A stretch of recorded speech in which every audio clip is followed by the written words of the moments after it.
Welcome to American Education FM, everybody. I'm Dr. Sean Brooks. Hi, everybody. Welcome back. Well, I'll tell you what.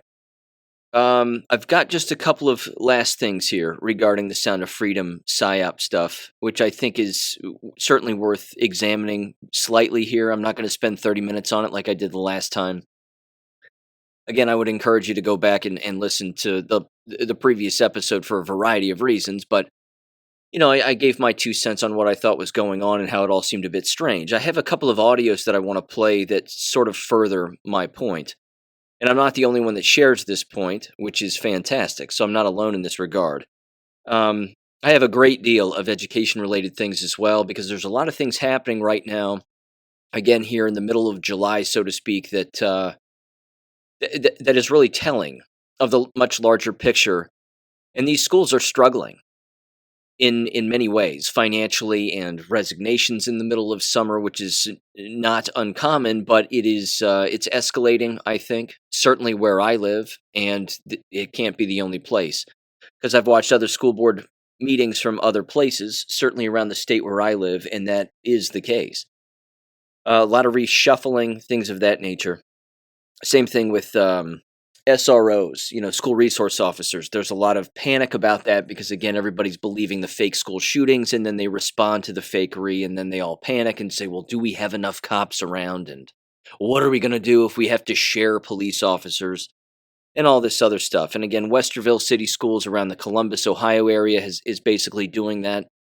They're getting together a bunch of police officers from different departments to make sure that there's at least one cop in every school, or sometimes two. And where I live, they're having to share resource officers within a couple of elementary schools. It's just absurd. I mean, it's absolutely ridiculous. If everybody jumped into action if something bad really happened, there would be less problems and less casualties. But there's a social experiment that goes on with regularity, which is difficult to watch, and it's when people do nothing. When a violent act is taking place, people grab their cell phones and start filming it instead of leaping into action and actually helping the individuals who are in danger. So, yeah. But again, they're believing all of the psyops regarding the fake school shootings, and it's beyond pathetic. And they even reference these with regularity, I should say. In these school board meetings, they're consistently saying, well, over the last 2 years, we've seen some massive school shootings that are really horrible. And yet they've never seen a single drop of blood. Isn't that odd? Isn't it odd?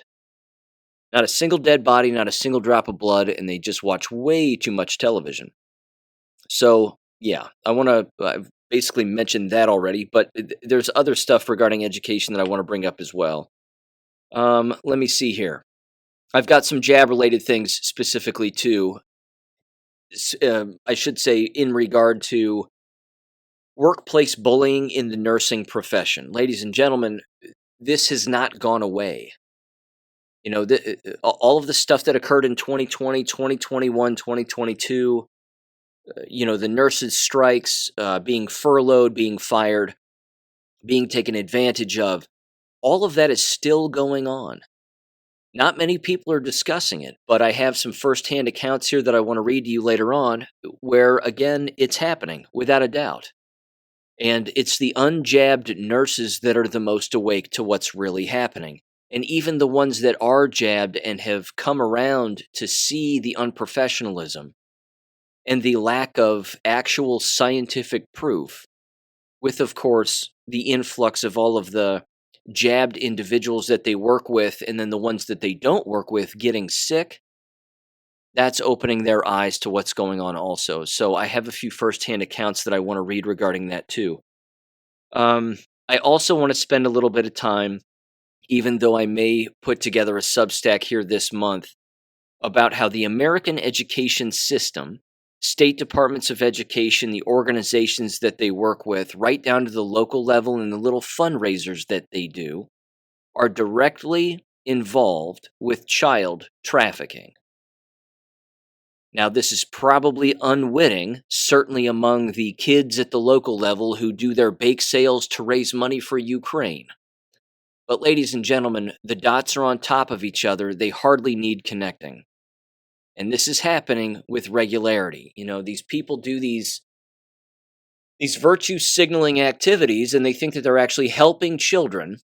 And in many cases, as I'll say later, it has a lot to do with providing books to Ukrainian children, that we are giving them books because they're displaced, and we think that them reading books is the most important thing for them to do, not survival, not the fact that the Zelensky regime is remarkably corrupt and a complete criminal child trafficking organization in itself. But all of these organizations, right down to, again, the little childhood bake sales that they hold inside of schools to raise money for Ukraine, that money is going right into the pockets of child traffickers. And they have no proof that it isn't, and yet they just keep doing it because they actually believe that the money is going to someone who actually needs it. I'll tell you what, it's just it's so pathetic how so many people have no grasp of criminals and evil, and they have no idea how they operate. It's very easy, again, for anybody, for example, to set up a fake GoFundMe page and just steal money from people. And the number of people that will just give into it based on something that isn't even real is astounding. But if their television tells them the same fake story or any fake story, they just willfully believe it. And then before you know it, you've got grade school kids cooking up cookies to raise money to buy books to then send it to Ukrainian children, or just send cash straight to Ukraine, which, as I said, goes right into the pockets of criminals so that they can buy cocaine, cigarettes, and have sex with a child. But, keep up the good work, American K-12 schools. So I'll bring that up a little bit later and provide a couple of very basic examples of how that's the case. Okay, here we go. You heard me make mention, of course, of Sound of Freedom and how when everybody's thinking alike, someone's not thinking, and everybody's running to it like a moth to a flame.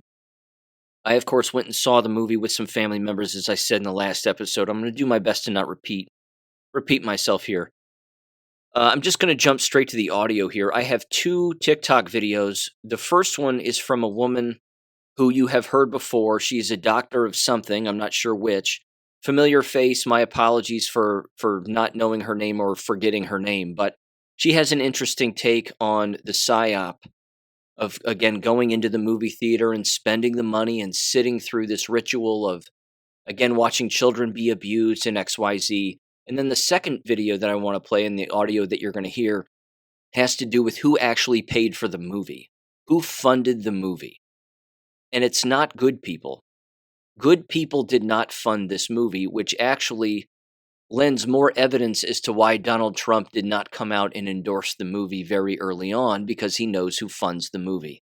So I'm going to play the female's TikTok video here right now, so give this a listen and listen to her take on this. Sound of Freedom movie. Every time they pull a PSYOP, it's an opportunity for more people to wake up. So, let's wake up. Making a movie about child trafficking is not going to raise awareness and has nothing to do with that. Know thine enemy. They make revelation of the method films like this as a ritual, as a way of pulling in your energy, pulling on your heartstrings, and making you outraged. This film is a mockery of anyone who's ever been trafficked before. Politicians and Hollywood actors have a blood oath, and they have a soul-binding contract that you don't just get out of. Do you know how many of Maxwell's and Epstein's clients are laughing their asses off at us right now? You just paid them millions of dollars to continue child trafficking. Remember Balenciaga? Yeah, they're still going strong. Sitting in a movie theater, eating popcorn, being ritually traumatized is not going to end trafficking. Now, this idea is implanted into millions of people's subconscious minds, and this is how they push their agendas forward. Remember problem, reaction, solution? Well, what they do is they make you outraged, and then you want to go and yell at the politicians and tell them to do something, and they're ready with the solutions. And this solution will be about microchipping your children to protect them. Biometric digital identity is what they are after, and why they are doing this to you and fooling you into accepting exactly what they want. Learn to discern. When you see something go viral in all the truther communities, just take a step back because nothing goes viral naturally. They want you to know this. They want you to be upset. They want you to be ritually traumatized, and they want you to demand that they act. Ironically, the people who will be asked to take action are the very ones who are doing these crimes. If you really want to make a difference and change things, then go talk to those who have been trafficked before, and they will teach you things. And the other way would be to empower people to step out of the system, to know what the New World Order agenda is, and to not comply on any level. And anytime something comes out that is a bleeding heart fantasy, just ignore the ritual. Do not watch it. Do not partake in it. Step back your energy and give your energy where it's needed, to the Most High. And that will be your power. A lot of avenues here. There's a lot of avenues I could take this. I agree with this. I agree with her.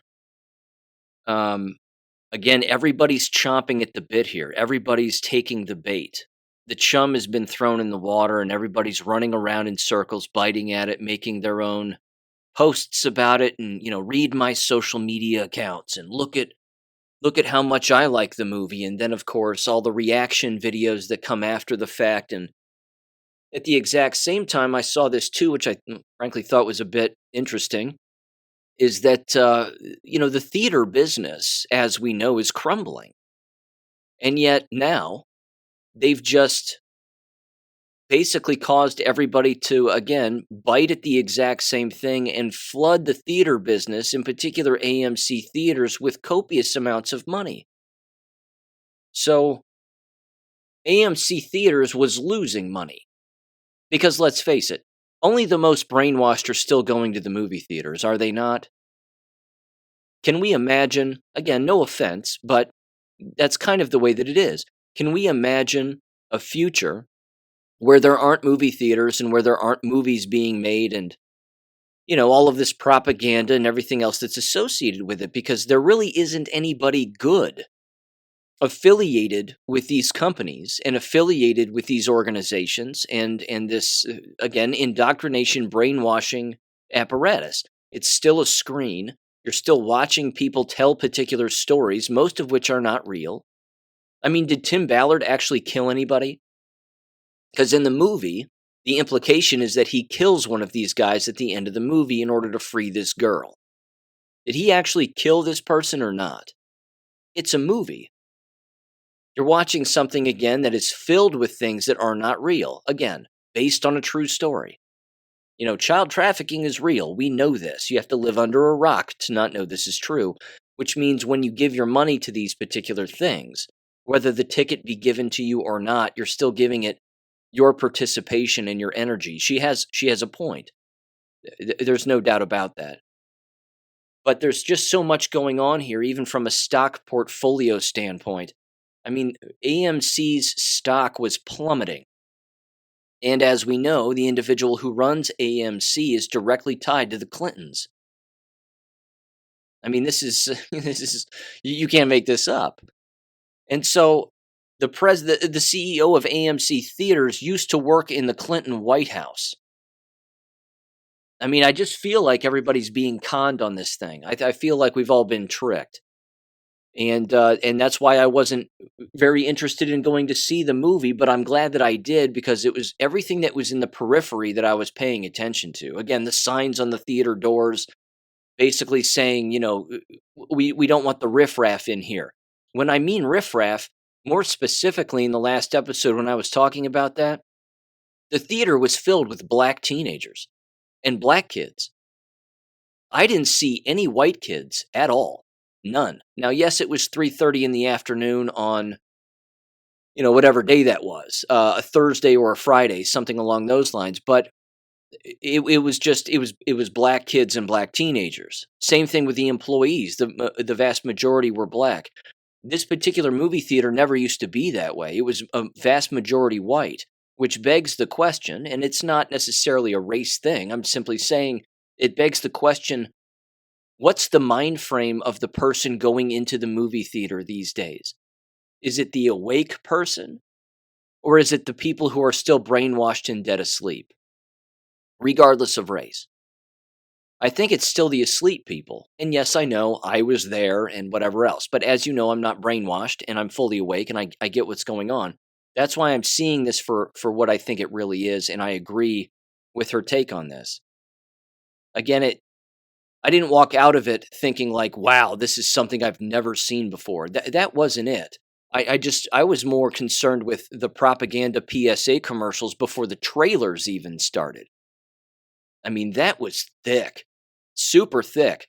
And as you heard me say, I haven't been in the movie theaters in years and years and years and years. Can't even remember last time I went. So I just flat out gave it up. But there's that. I want to play this audio too because this is who paid for it. You're even going to hear Tim Ballard tell you who paid for it, and then Donald Trump talk about the individual who paid for it and how this person and this family are not good people. But at the very beginning, you're going to hear a voice of a guy. This is the guy putting the entire thing together on TikTok. So give this a listen. Sound of Freedom. That hole just gets deeper and deeper and deeper.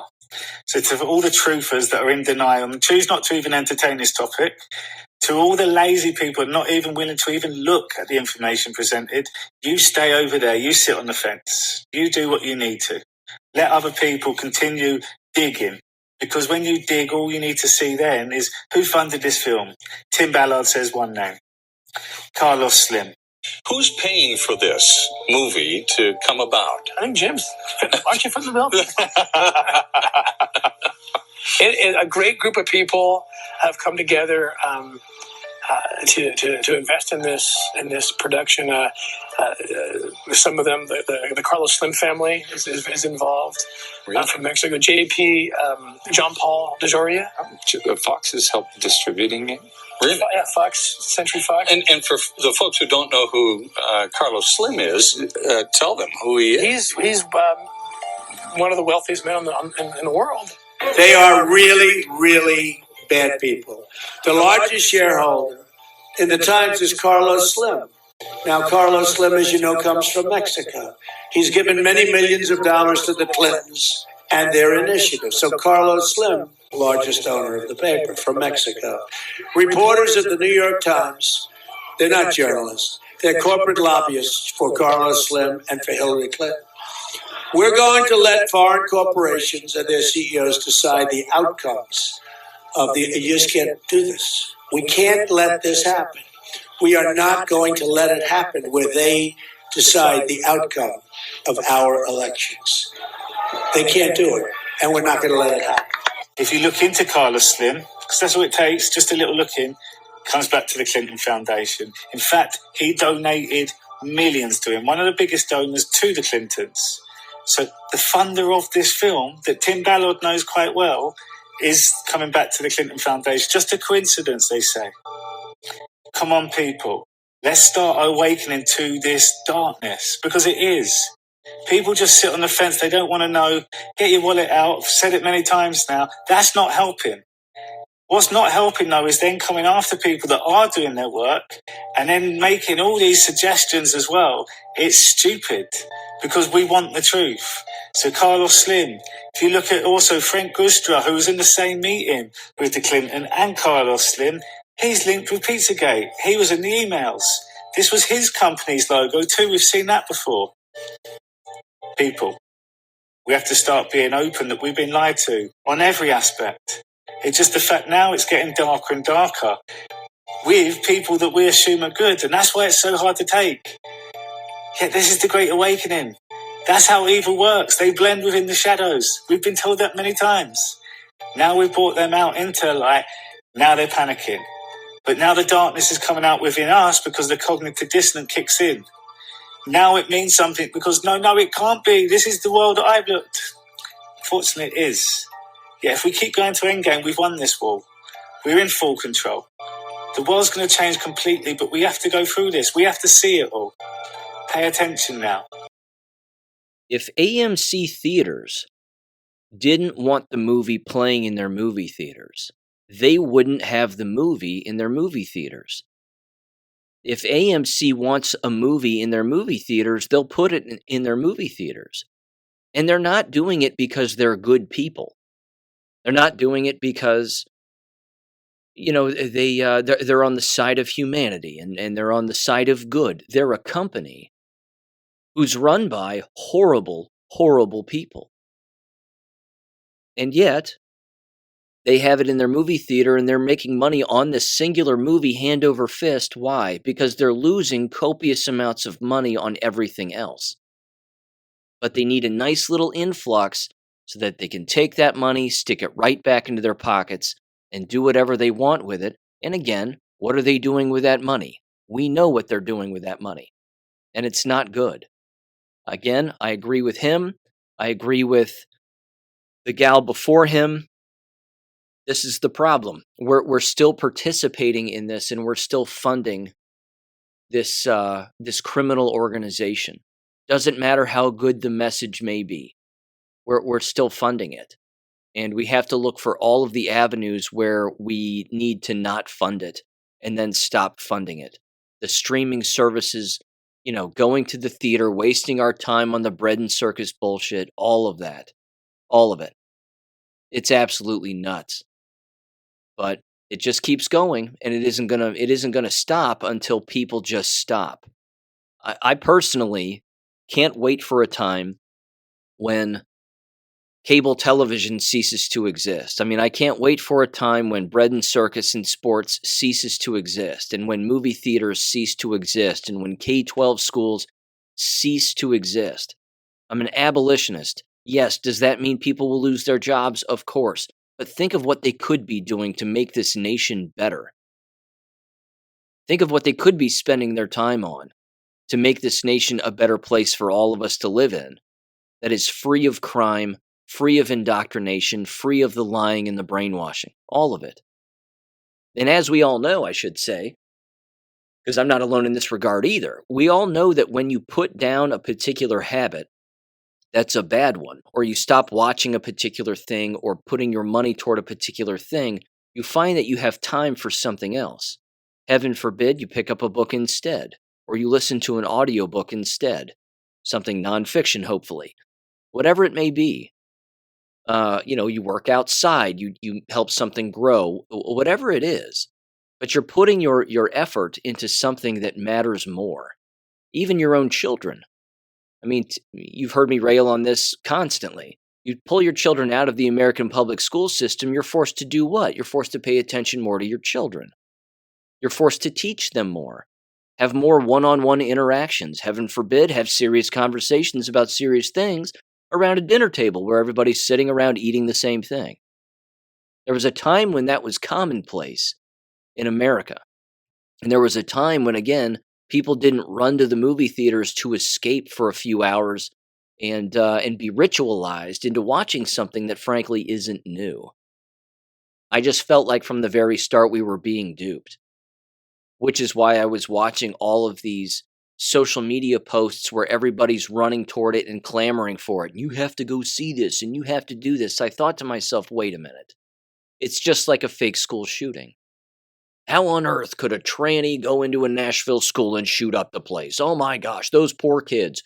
Are they going to do anything about protecting Christian kids? And all these arguments that take place when in fact, if you look a little deeper, it didn't happen.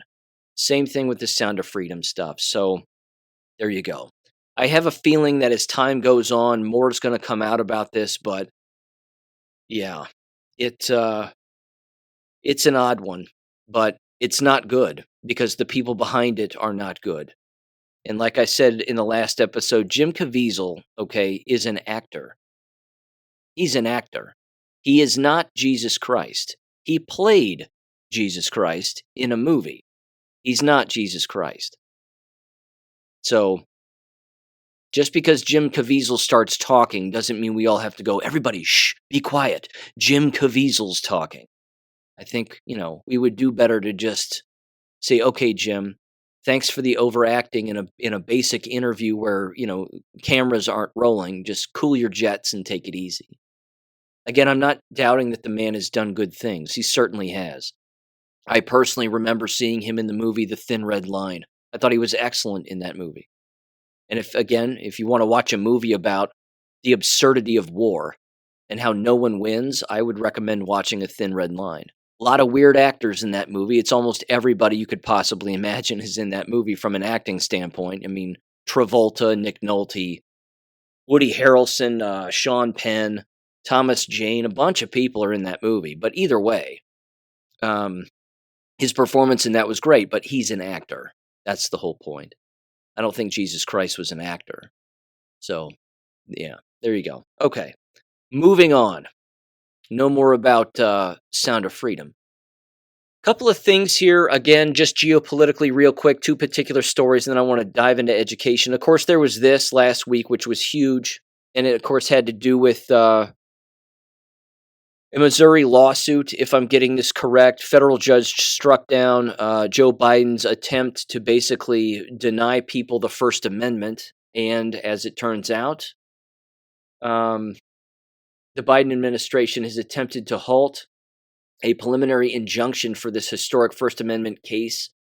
And this is also tied with the Gateway Pundit, as Jim Hoft is a plaintiff. Again, I'm not a fan of Jim Hoft for a variety of reasons, but either way, the point is that they were attempting to appeal or are appealing or something along those lines. A ruling where a judge said, you don't get to infringe on people's free speech. And they said, oh no, yes we do. That's massive. I mean, that is a big, big deal. So I'm just throwing that out there. I'm not going to dive into it too deeply, but it's a huge deal. I mean, they are openly saying, we want to control what you say, what you type, what you write. And we have the right to do that. And if a judge says we don't, well, we're going to disagree with that judge and we're going to try again. That's a problem. Our enemy is consistently exposing themselves to us, and it's always worth paying attention to. Speaking of our enemy, we have the state of Michigan, ladies and gentlemen. Not the good people who live there, of course, but their politicians are absolute numbskulls. This comes from news.gab.com. It is titled, Michigan is passing hate speech laws. Don't use the wrong pronouns or else. This was from July 9th. It says a recent bill passed by the Michigan State House has ignited a contentious debate surrounding the First Amendment and the criminalization of intimidation, quote unquote, on the topic of gender identity. It says here that the bill, which would elevate such actions to the level of a felony, specifically targets, quote, disrespectful acts such as intentional misgendering, quote unquote. The legislation also aims to expand Michigan's existing ethnic intimidation law, enacted in 1988, by granting prosecutors greater authority to address acts of vandalism targeted at places of worship. Oh, wow. Can't you just see the false flags just running in? And all the synagogues are going to get all of those fake swastikas painted on there by somebody that doesn't exist, except for the fact that the person who probably does it happens to attend the synagogue. Can you see this all happening yet again? This is nuts. It says the Michigan bill secured a 59-50 vote in the Michigan House. Republican State Representative Steve Cara voiced concerns about the potential ramifications of the expansion, particularly in relation to free speech. No kidding. It says, while acknowledging the importance of combating actual threats, violence, and crime, Cara, however you pronounce it, expressed unease about constructing legislation solely based on an individual's feelings of fear. Yes, because this means that any student who is misgendered in school can then sue or have another teacher be charged with a felony because they don't want to call them a guy because they are an actual guy, but they actually believe that they are a female or they're playing pretend, and if you don't play pretend with them, well, then you're a felon. You talk about clogging up the entire legal system with this pretend nonsense. It's so exhausting. Cara maintained that he would not have supported the bill regardless of any proposed compromises. He called for the bill to be scrapped, asserting that it was unnecessary for the state of Michigan. And it just goes on and on and on, but I think you get it. That was written by Andrew Torba. So there you go. Dana Nessel. God, she looks like the devil, doesn't she? She just looks like one of the devil's little beady-eyed, I don't know, winged demons. She is just an ugly, ugly woman. And belongs in jail, in my humble opinion. Okay. Education-related stuff, there's a great deal here. Lots of comments, a little bit of audio as well. First of all, there's this story just to revisit very quickly. You may recall the University of Cincinnati student who went on TikTok and was describing how their professor gave them a 0 on a project or a paper because they used the term biological woman in the assignment. Well, as it turns out, that professor was being reprimanded because apparently they're just an adjunct. So basically, they have no say in anything, and they can be fired at the drop of a hat. But they were supposed to receive some First Amendment training and things along those lines. As it turns out, the University of Cincinnati has now rescinded the reprimand for the professor who was accused of failing the student who used the term biological woman in the assignment. And as you would expect, this female adjunct professor looks like a psycho. Her name is Melanie Nipper, gender studies professor, and that's about all you need to know to stay away. Again, I have to tell you, why on earth parents send their children to these universities today is beyond me. I do not get it. I just don't get it. You're sending them to a circus and expecting them to not run into an elephant. I mean, do you expect them to go to a circus and not hear a clown? You know, honk a clown horn and walk around in shoes? I mean, honest to Christ. This person, again, you know, it's just a circus. I don't know what else to say. It says University of Cincinnati is now backtracking and has reversed its reprimand. It says, please note, quote, this is what the initial story was, rather, regarding the reprimand. It says, please note that this is to be considered a formal reprimand for your actions. A copy of this letter will be placed in your permanent records, the university told Nipper, according to the June 14th document obtained by the Inquirer. Quote, it is also understood that any other violation of UC policy may be subject to further disciplinary actions up to and including termination, and you are reminded that as an unrepresented, unclassified at-will employee, which means an adjunct, your employment may be terminated with or without cause. If they don't like the look on your face as an adjunct, they can fire you. It says, in addition to completing training about UC's free speech policy, she must also submit her future syllabi for upcoming school year, the approval of the upcoming school year. It then says later on that Nipper's reprimand will be removed from her personnel file. Nipper is still required to complete training about the university's free speech policy and submit a syllabus to her department head. So, yeah, there's, you know, it's a slap on the wrist. That's about it. She still has to do the training. Great. She was clearly publicly embarrassed. And here's the real general point, and then I'm going to move on here. You've heard me say this time and time again. It's not the crime that the university or the K-12 school or the district or whatever education entity it is, it's not the crime that they are concerned with. It's the fact that they got caught. They're only concerned with the fact that they got caught. They engage in crimes like this and First Amendment violations and this kind of insanity on a day-in, day-out basis across the nation, constantly. This is not a new thing. They're just embarrassed that they got caught. So they have no problem taking the individual who was stupid enough to get caught, throwing them under the bus for 5 minutes, getting some dirt on their knees, and then yanking them out underneath that bus, and then saving them, because again, only the crazy protect the crazy. If they had logical thinking, morally sound people who worked in the university, which they don't, they would throw this person to the wolves and make sure that these kinds of people never came back.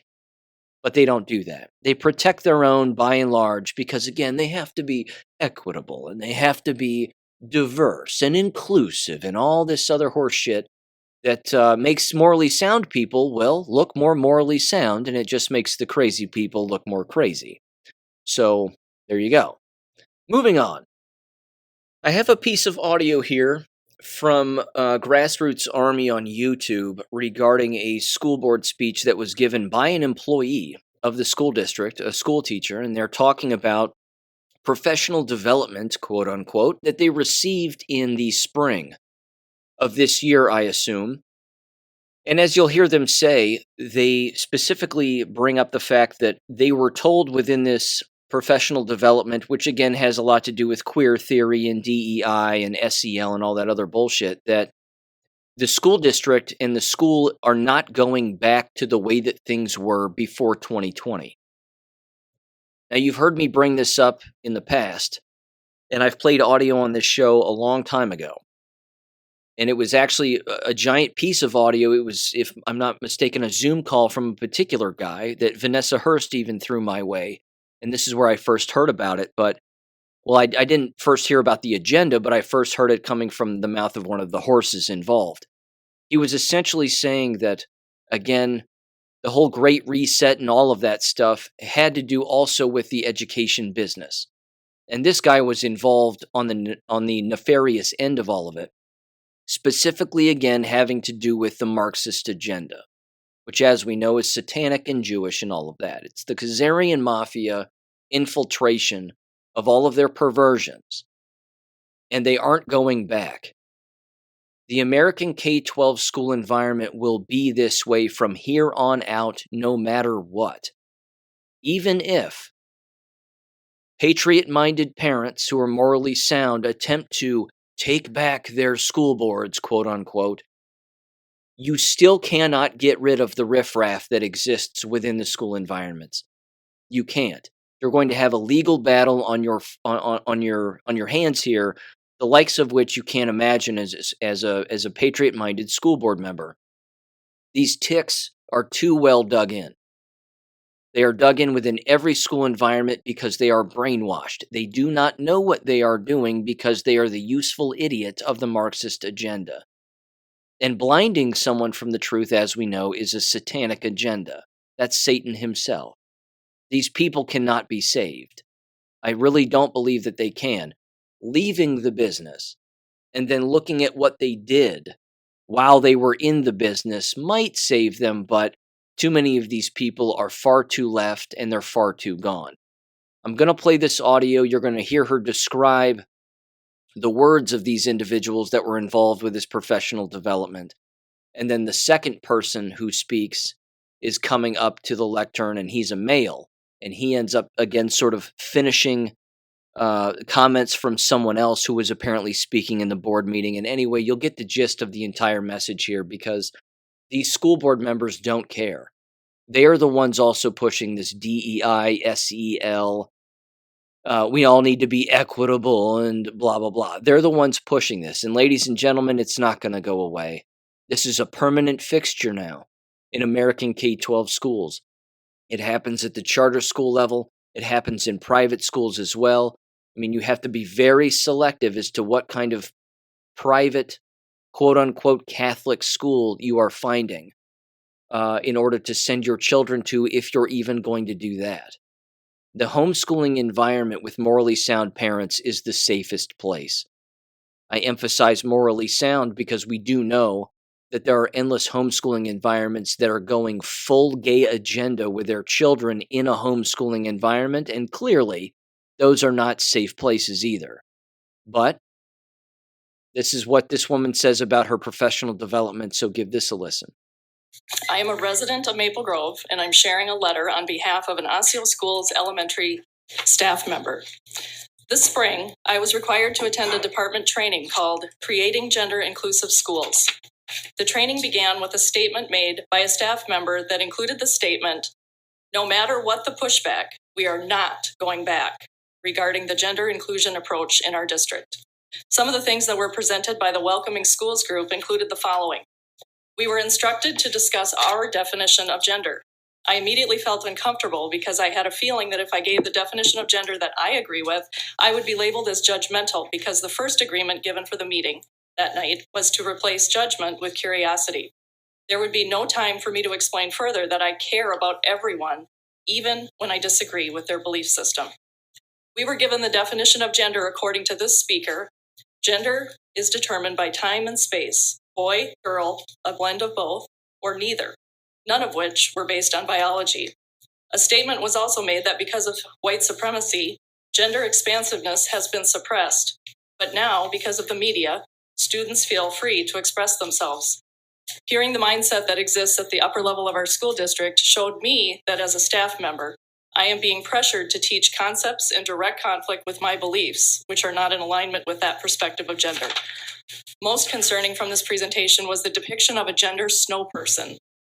The head represents gender identity, what you know yourself to be. The middle represents sexual orientation, whom you love or are attracted to.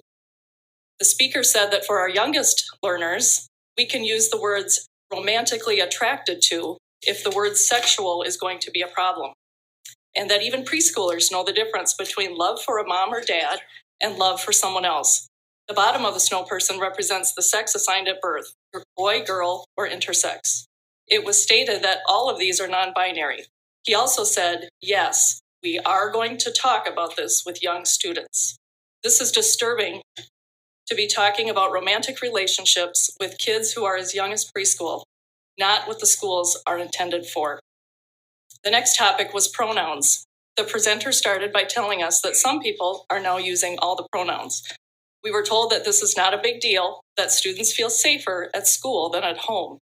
He referenced a Google form that students could complete where they would indicate the pronouns and name that they want to be called at school and the pronoun or name to use with their parents.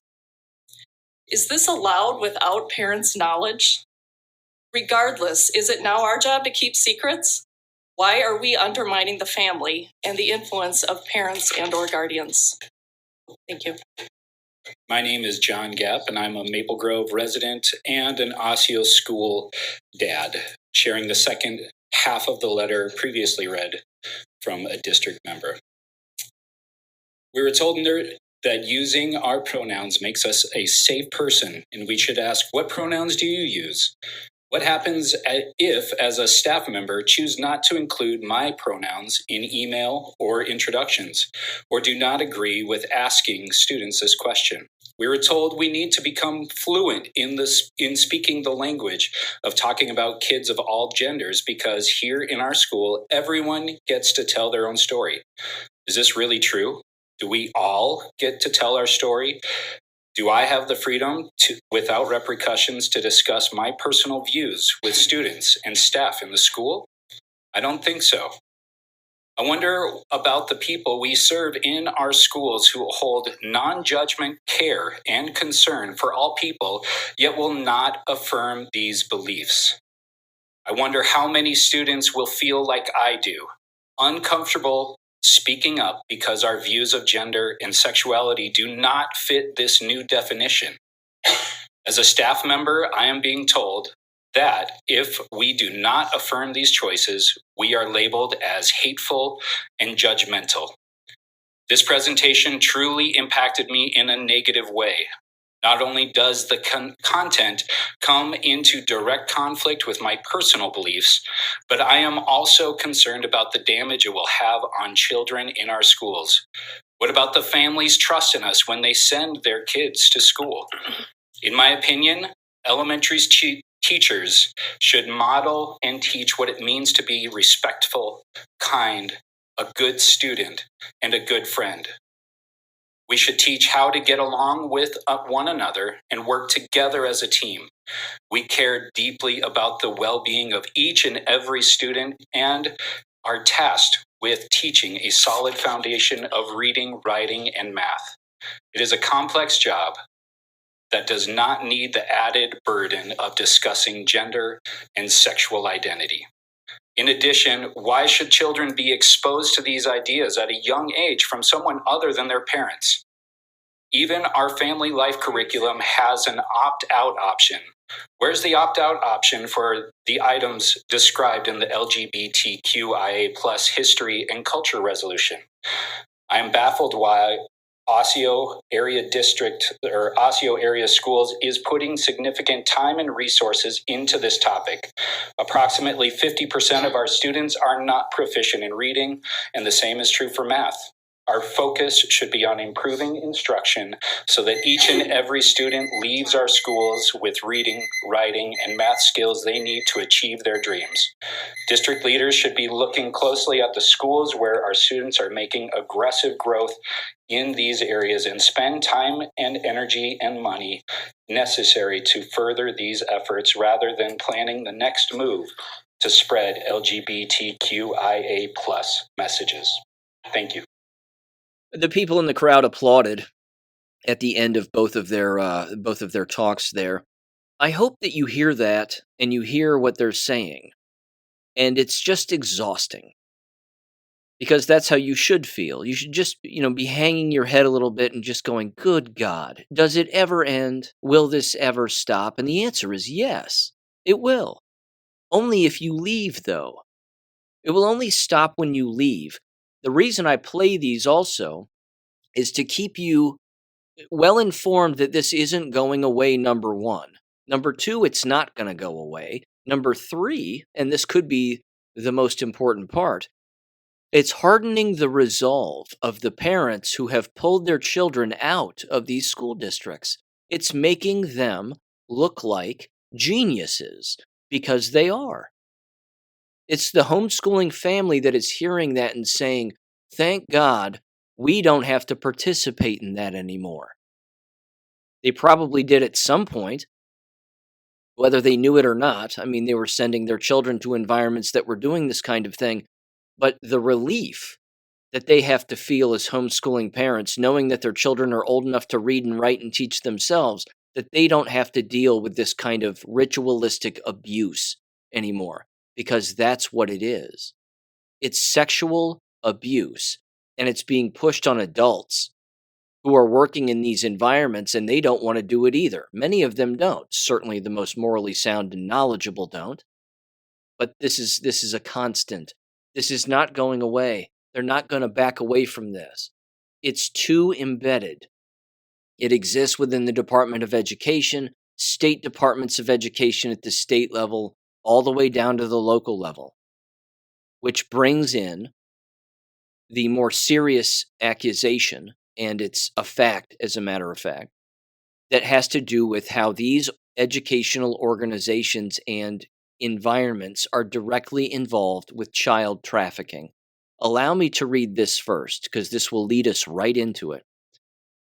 This was in Tennessee just the other day, and I'm just going to read the entire headline here. This had to do with a soccer coach. You've probably heard of this. This is titled, forgive me, I don't have the link to this, but it was bouncing around just about everywhere. Videos of unconscious boys' rapes were found on a phone left at a restaurant, police say. The underscored title is, or subtitle, authorities in Tennessee say that they found evidence of sexual assaults on 10 boys on the phone of Camilo Hurtado Campos, a popular soccer coach in Franklin. He is in custody. Franklin, Tennessee is a very wealthy area of Tennessee by and large. Again, this was July 9th. So the story says, it says, quote, videos of the rapes of 10 unconscious boys were found on the cell phones of a Tennessee soccer coach after he left it behind in a restaurant, police said Sunday. Camilo Hurtado Campos, 56, was booked on allegations of child rape and sexual exploitation of a minor. The Franklin Police Department said in a statement. They continued here, and they said he continued to be held Sunday on a $525,000 bond. Police Lieutenant Charles Warner said, it's not clear whether Campos has legal counsel, and the local public defender didn't immediately respond to a request for comment. Police described Campos as a popular soccer coach and a 20-year resident of Franklin, a city of about 87,000 people 20 miles south of Nashville. He used the job to lure boys to his home, where he allegedly attacked them, police said. Quote, during off hours, Campos frequented nearby school playgrounds in both neighborhoods where he had lived, where he approached kids and recruited them as players on his team. Right, because that's not suspicious. Just roaming around a schoolyard, asking kids if they want to be on a soccer team. For the love of God, where are the parents? That's what the police said, and then said, quote, after gaining their trust, Campos invited many of the kids to his home where he drugged and then raped them. The allegations came in light after workers at the restaurant found a cell phone someone left behind and were able to search through it in an attempt to contact its owner, police said. They discovered unconscionable videos, that's better. The police department said, and contacted police who traced it to the suspect. Detectives combing through videos and photos on the phone saw 10 victims, 2 of whom had been identified with the help of local schools, the police department said. And I'm sure it goes on, but the article ends there. You cannot say again that the grooming behaviors do not exist within or around American K-12 schools and university settings. They certainly do. Again, Larry Nassar, the old women's gymnastics coach, same thing. He was just stabbed a bunch in prison because he's doing multiple life sentences or whatever. I wish they were a little more accurate with their stabbing thrusts, because he'd be dead by now. But either way, you cannot say that these school districts are not absolute buffoons when it comes to not securing their environments from predators, both inside and outside of their environments. They are everywhere. And the parents, for the love of God, the blind trust that parents have in coaches of any sex, again, whether they be a female coach coaching female players, or a male coach coaching female players, or any other way you can slice it, the blind trust that parents have regarding handing their children over to such coaches, or even paying them, or again, supervising them during particular practices or whatever. You have no idea what the motivation is of these said coaches. Not a clue. Well, they've been around for a long time, and that by default means that I should trust them. Okay. If that's your measuring stick, you need to get another one, because that's not good enough. Now, again, that leads me to this, which again is certainly could be dedicated to its own episode in a lengthy Substack, and I may do that on the American Classroom Substack here going forward. But this is not new. Regarding, again, child trafficking and supporting child trafficking initiatives, even though they are not sold to the school environments as being child trafficking initiatives. So let's do our best to sort of look at all of the elements of this in the much larger picture. What do we know already? We know that sexual crimes occur within American K-12 schools and university settings. This is a fact. It happens every single year in most school districts all across the United States on a day in, day out, year in, year out basis. We know this. We know that the American K-12 schools and university settings also engage in fundraisers that are politically motivated, would not exist if they weren't politically motivated by something that is in the news and on the old TV from time to time, or is the latest flavor of the month when it comes to a news story. So then they get engaged because they, again, have taught these children and these environments and the people who run them that schools and universities are places where political activism has to take place. What people don't know, and certainly they are unaware of, is that the vast majority of the so-called political activism or the activist causes are criminal enterprises. They don't know this. They can't even comprehend this. Their TV doesn't lie to them, ladies and gentlemen. These are the kinds of people we're talking about. They think that their television tells them the truth all of the time, and that's the way that it goes. Now you enter in the Ukrainian element of all of this, and again, this happens right here in America. So we don't need the Ukrainian element to prove this point. but I'm going to use it because, again, it's been the flavor of the last couple of years.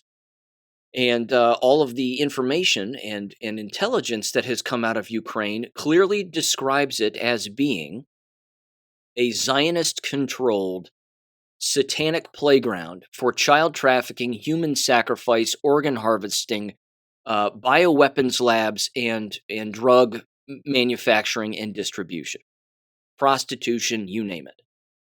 This is a fact. Now, you would think that an American K-12 school district would want to distance themselves from such activities, but they aren't viewing it like that. This is how brainwashed they are. They view the Ukrainian people and the narrative that's being sold on their TV as Ukraine being the victim in a invasion by Russia, and therefore we as a school district need to raise money to help them because, well, they have schools too, and they have children there too. And again, one of their inroads, which I mentioned earlier, is reading. They use the inroad of books and reading as a way to have a fundraiser to then send money to them so that they can buy books, under the promise of them actually buying books. Now, if you live in a war-torn country that's run by criminals and has all of those criminal elements that I just described, are buying books going to be at the top of your list of things to buy when you're given a stack of cash? Even if you see that cash, which they won't, as innocent citizens in a globalist satanic war, are they actually going to spend that money on books? The answer, of course, is no. They're going to spend it on food, clothing, or they're going to spend it on all of the other nefarious elements that I just mentioned: prostitution, child trafficking, drugs, etc., etc. Very quickly, though, I want to mention this too, because this is making the rounds on the news also, and it's being largely ignored. There were military individuals for our military who were, of course, caught trafficking humans and trafficking children, if not having sex with them. That was a recent story as well. There are also police departments who are taking in all of these illegals and these children, and they're doing the exact same thing with them.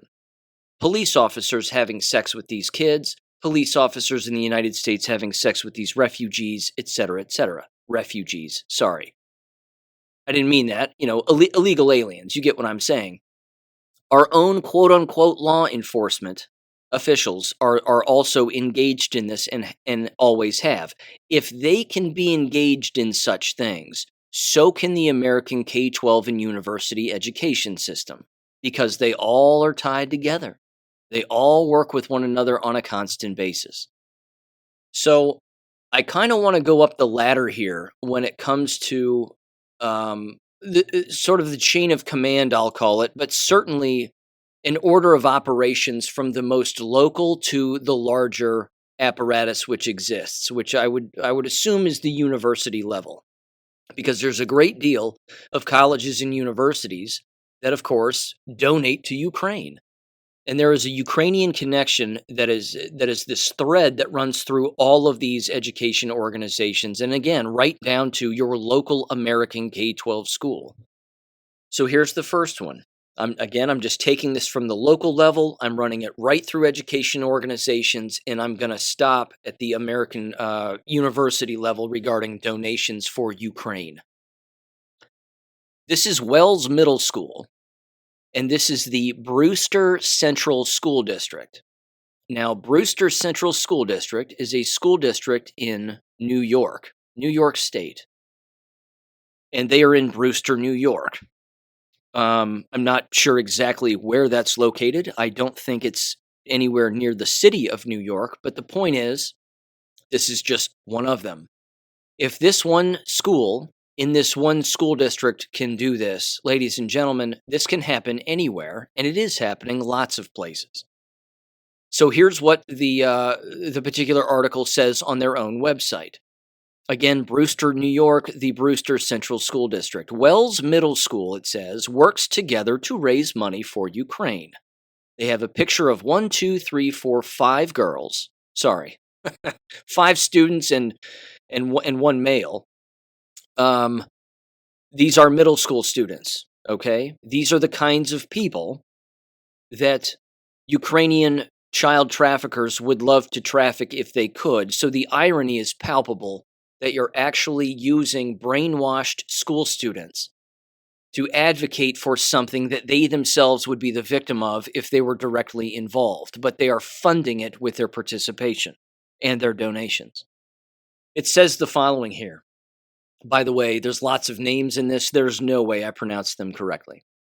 It says community service is when people come together and work for a single cause. Henry H. Wells Middle School Assistant Principal Alicia Maguso said to an auditorium full of 8th graders during a recent grade level meeting.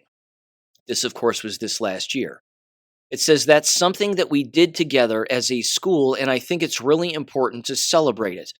When you are kind to others or do good things for other people, it is contagious. Now imagine hearing this as a staff member and as a student. My question is, did no one stand up and look at that person and say, what you're advocating for here is crime? You're advocating for the trafficking of children. Not a single person spoke up, and therein lies the problem. This should tell you how deep the brainwashing goes. It continues, it says, Wells had just completed a month-long effort to raise for the people of Ukraine that united clubs and classes from across the school and raised $2,400. The Leadership Club spearheaded a raffle that included 60 donations from students, staff, and other clubs. Raffle prizes ranged from gift cards to special lunches with teachers to student-made baked goods and a chance to pie a teacher, John Gregero, in the face. The old pie the teacher, the old dunk tank kind of thing. Let's humiliate one another in this humiliation ritual while we're raising money to send to a criminal organization so that they can murder people. That's really what they're doing here. And they have no clue. That's the seriousness of this. That is, again, the depth of the brainwashing here. Unfortunately, the article continues, and I do want to read this in its entirety. It's not very long, though. It continues here. It says, in addition to the raffles, Tom Sullivan's students made chocolate-covered pretzels and sold them during lunch, while the National Junior Honor Society sold Smensels. If you're unfamiliar with what a Smensel is, my understanding is it's a pencil that smells. That's right. Because we're trying to keep kids from, not sniffing markers, but as long as we have scented pencils, then, that alleviates the problem, so they think. It says the Kindness Club, with 2 Ks, made yellow and blue ribbons for students and staff. Student government and Irene Ottmer's art class made posters that say, Wells stands with Ukraine. On Fridays, the entire school wore the colors of the Ukrainian flag. There you go. Because when everybody's thinking alike, someone's not thinking. Quote, it has to be a school-wide endeavor that students are very excited about, said Marissa Gregano, co-advisor of the Leadership Club. Students worked to secure some of the raffle prizes, creating baskets together as clubs, reaching out to local businesses and donating things on their own. Ava Di Benedetto, who went to a local pizza place to ask for a donation, realized she could also contribute prizes during a leadership meeting. Quote, we are talking about donations, she said, and I thought I could make scrunchies. There you go. Honest to God, the stupidity and the games associated with this nonsense. Ava ended up donating both a set of hair scrunchies and a handmade painting. Jalen Morales was one of the students who helped to sell raffle tickets during lunch. Quote, it was easy to sell the tickets, he said. Kids would see them at lunch one day and come back the next day with money. The school's joint efforts helped to raise an incredible $2,400 with $1,200 donated to the Red Cross and $1,200 donated to UNICEF.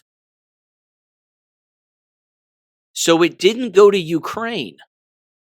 Half of it went to the Red Cross, and half of it went to UNICEF, globalist organizations that are known for stealing money and trafficking children. My question remains, who tells the school district officials that this is what they're supporting? Who tells them this? Is everyone in that town brain dead? Does no one understand that this is not the job of a school? But ladies and gentlemen, it has become the job of the school. This is your political activism at play here. It continues.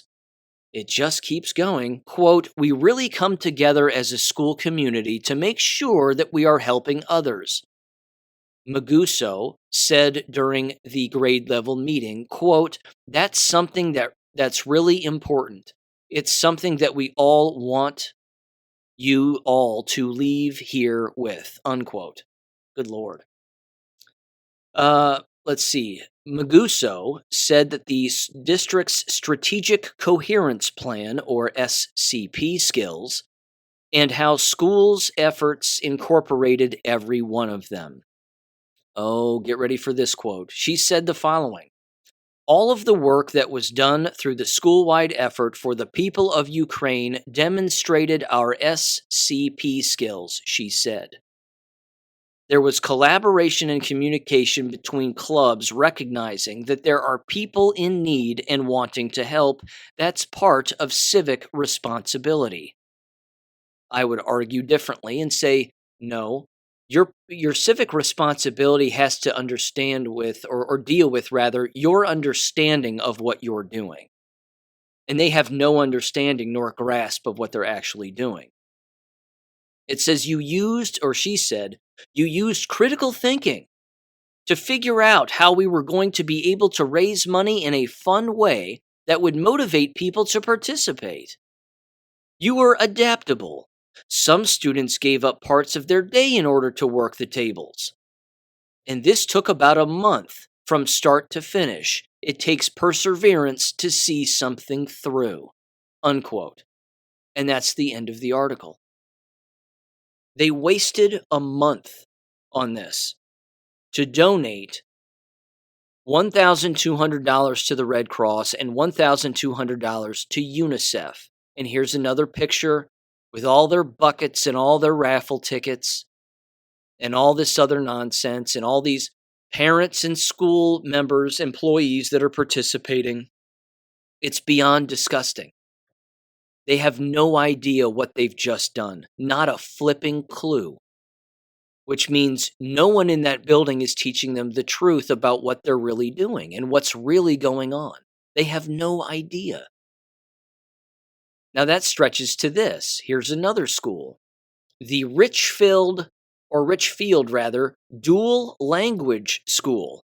Here's a whole YouTube video of them describing what they did. This is about 1 minute and 50 seconds long. Give this a listen. 500. After campaigning for seats on student council, I didn't think I'd win, but I ended up winning, and it's fun. fifth graders Allison, Alessandra, and Eliana made another persuasive speech at school. We ended up doing a coin drive for the whole school, and they could help Ukraine and those families in need. Like, we can have 3 meals a day.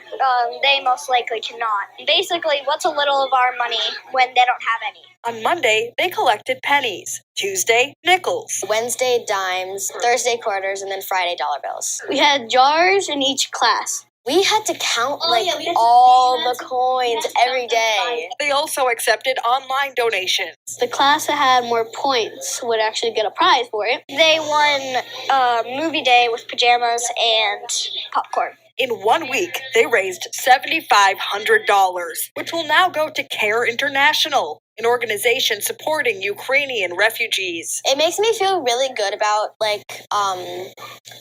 our community, this school. It's not surprising families were willing to give. This is a dual language school. We do like to think of ourselves as a global community. Sarah Egberg is student council advisor. We really develop in the students an understanding that what we do here in the United States affects people all around the world. And I think our students have just another level of that understanding. In Richfield, If you have a chance to help families, help them in need. Kaya Edwards, Care 11 News. You know, they will always remember that. Isn't that sweet that they... That just, absolutely filled my bucket. That was so nice to see those kids, doing something. I mean, just remembering other people and other kids in other countries. That's wonderful. I know, I love that lesson. Good lesson. It sure filled up my bucket. I know that. It filled up my puke bucket. Ladies and gentlemen, in that video, you can see one of the girls raising all these coins, okay? She's clearly being groomed to be a lesbian. I mean, her haircut gives her away. These children being weaponized, though. The weaponization of children to be used in these political movements that at the very end of it include, again, child trafficking, organ harvesting, sexual mutilation, and copious amounts of other things. If they knew the truth, they wouldn't do it. And the hypocrisy knows no bounds when it comes to these school officials wanting to help people in foreign countries that they've never met and don't even know. And they, again, think they're helping them when of course, we know that they aren't. But yet they have a very serious problem helping the people who live in their own town. If they gave a damn about anybody, shouldn't it be the people in their own town who are homeless, don't have clothes, don't have food, things of that nature, regardless of age? If they can raise $7,000 and change in a week, and that other school, it took them a month to raise $2,400. If they can do it in that one school, that one dinky little dual language school, that amount of money in 1 week, why aren't they helping the people locally? Well, we like to think globally, and we like to just, think that we're a global organization, and that's what we like to think that we do. That's why you started hearing that phrase any number of years ago. It could have been, 15 years ago maybe, if not longer than that. Think globally, act locally. Sorry, I was going to say lobally. Think globally, act locally. That catchphrase found its way into almost every education organization and then filtered right down into university and K-12 settings on a constant basis. It was brainwashing. Think globally, act locally. What in the hell does that mean? It means we want you to do what the global entity and the globalists want you to do. If they say do this at the global level, then that means you need to be doing that at the local level. But not in this case, of course. They've misinterpreted the propaganda phrase. They think that what it really means in this particular case is siphon money out of the people locally to give it to globalists so it goes right into their pockets so that they can engage in as many crimes as humanly possible, in particular, crimes against children. I'm telling you what, it's Bolshevism. There's no way around it. This is another Bolshevik tactic. You've heard me harp on this constantly. It is a perfect example of Bolshevism. You're weaponizing the child to engage in a politically motivated activity for which they know nothing about. No one's really critically thinking about any of this. That's beyond evident, as unfortunately the last school official in the previous school and from that article I just read seemed to think that all these kids are just thinking critically. No, they're not. No, they aren't. They're just doing what they're told because it's not a school-related thing. They're not having to do homework. They're not having to read a book. They're being told and taught to be an activist for a political organization that just so happens to murder people. Children in particular. Their own people, too, I might add. The Zelensky government is killing his own people for fun. But thank God for the scrunchies and the chocolate-covered pretzels, because where in the hell would we be? Where would we be if we didn't have more bake sales to fund human trafficking? These people disgust me. This is just another reason to never participate in any of these environments and pull them out. When you send your children to these environments, that's what you're doing. You're giving the environment the opportunity to continue to exist, which means as long as they keep existing, they're going to keep doing things like this. Your participation, anyone's participation at the K-12 or university level today, has a direct impact on the criminal behavior of endless people around the world. I know it's a leap. I know that sounds like a giant leap. But Sean, I'm just an art teacher. All I do is, I do this, or all I do is just teach first grade math. Leave me alone. It doesn't matter. It doesn't matter. You work for the machine, and the machine cannot operate without any participants. If there isn't stupid oil in the machine to grease the wheels, then the wheels won't turn, and the machine will stop working. And that's what has to happen going forward here. Now, let me mention a couple of other organizations. I'm going to bring this again to the even higher level, right up again into the college and university environment. I've brought this up before. This particular organization shouldn't shock you. The American Library Association, the ALA. On their website, they have a giant red and blue banner, Ukraine Library Relief Fund. This is disgusting. It says the ALA has raised $25,000 for the Ukrainian library community. Thanks for your generous support from hundreds of donors. ALA has sent $25,000 to the Ukrainian Library Association, the ULA.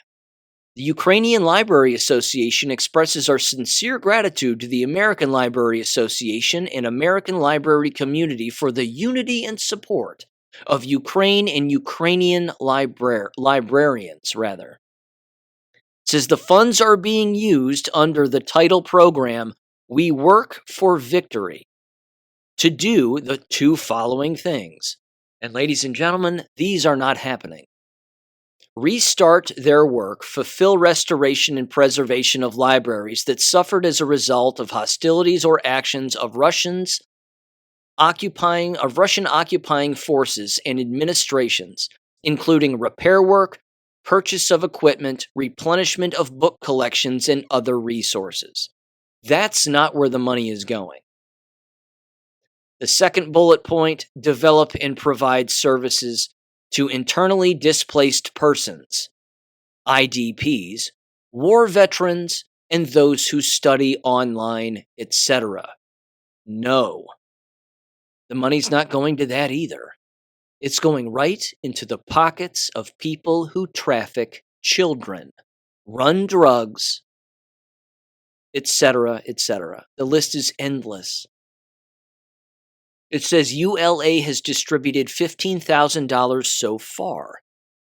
$1,500 to 9 libraries and $1,500 towards supporting individual library workers who have suffered from Russian invasion, including IDPs, internally displaced persons, sick or wounded, or who temporarily do not receive salaries due to martial law. The other $10,000 will be provided to other libraries soon.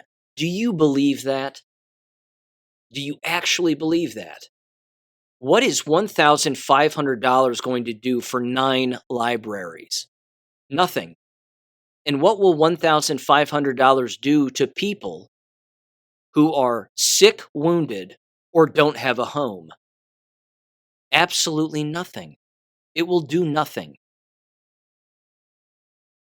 It's beyond disgusting. It goes on and on. It's way more detailed. They list the They list the alleged libraries and, they tell these ridiculous contrived stories. Bombs destroyed this library and took out the psychology section. And so we're going to replenish the books in the psychology section because the missile hit right there and blah, blah, blah. It's nuts. Here's another organization that's directly involved in child trafficking, SaveTheChildren.org. You've heard of this, I'm sure. And they have a child swinging on a swing set on their page. Help us reach children who are missing out most. We work in the hardest to reach places where it's tough to be a child. You work in places where it's tough to find a child because you're trafficking them. So they have a bunch of bullet points where you can read more, learn more, donate. The first one, of course, is Ukraine. Families forced to flee amidst conflict, crisis, and devastation. And they have a couple of people, a little girl and a woman, sitting next to each other and looking dramatic into the camera. Give money to Sudan, because trust me, it will go there. Join to help give books in the U.S., books, healthy food, and more, blah, blah, blah. And then, under their news and featured stories, their first story is about child trafficking. It's titled Child Trafficking Myth versus Fact. And then it just keeps going on and on and on. Address the climate crisis, and then you're not going to believe this. The last one is Support a Brighter Future for Girls. Are you ready? Here it comes. Warner Brothers Pictures movie Barbie and Save the Children are partnering on a global girls' empowerment initiative helping to provide hundreds of thousands of girls the learning resources and support they need to make their dreams a reality. The movie Barbie, which, as we know, is 100% self-absorbed, vain behavior, along with body image stuff and 1,000 other things. The rabbit hole on that is just, it's insane. I've written chapters in books about it, so it's not, it goes without saying here, but these particular organizations try to make themselves look like they're trendy and like they are in the know, and they would never harm a single soul. They wouldn't hurt a fly. Which is why they have to have articles about child trafficking on their website to make it sound as if they're aware of it and they're doing whatever they can to solve the problem.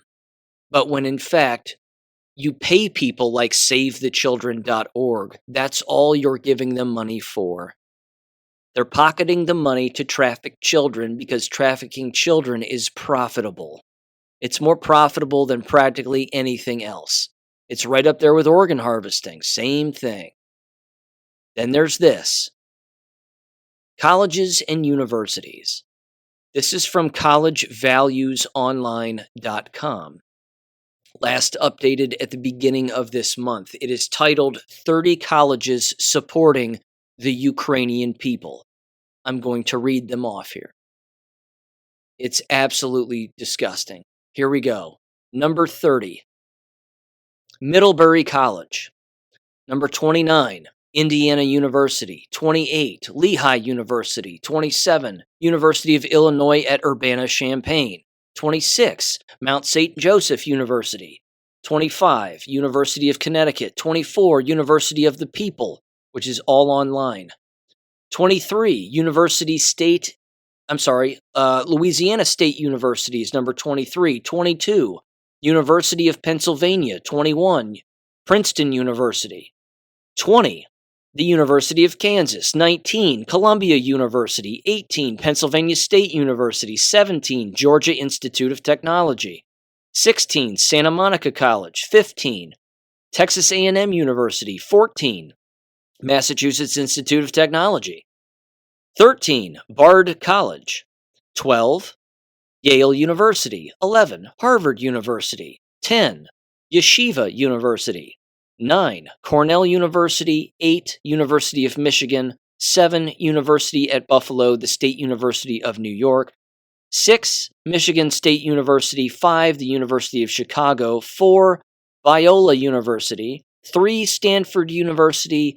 to Brown University. And ladies and gentlemen, can you guess what the number one university for Ukrainian donations is in the United States of America? It's a university, I'll give you a few hints. It's a university that is the harbinger of endless political criminals in the United States of America. It's where they all go to teach, quote unquote, when they leave politics or leave the medical field. And it's consistently, again, brought up on my show, and you'll see it in headlines numerous other places. Drum roll, please. Georgetown University. These are criminal organizations.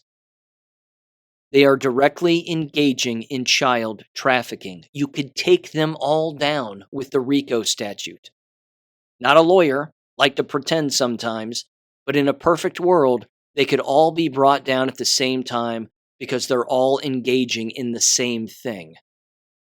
We will know we are winning this war when these institutions cease to exist. That's when we know we are winning. And as long as these large name universities continue to exist, I'm telling you, we're not winning right now, and we're not winning at this level yet. It's not happening.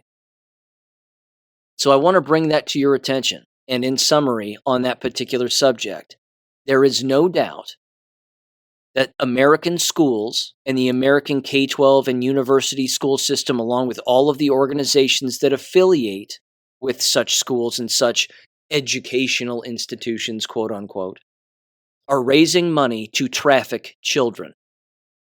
Period.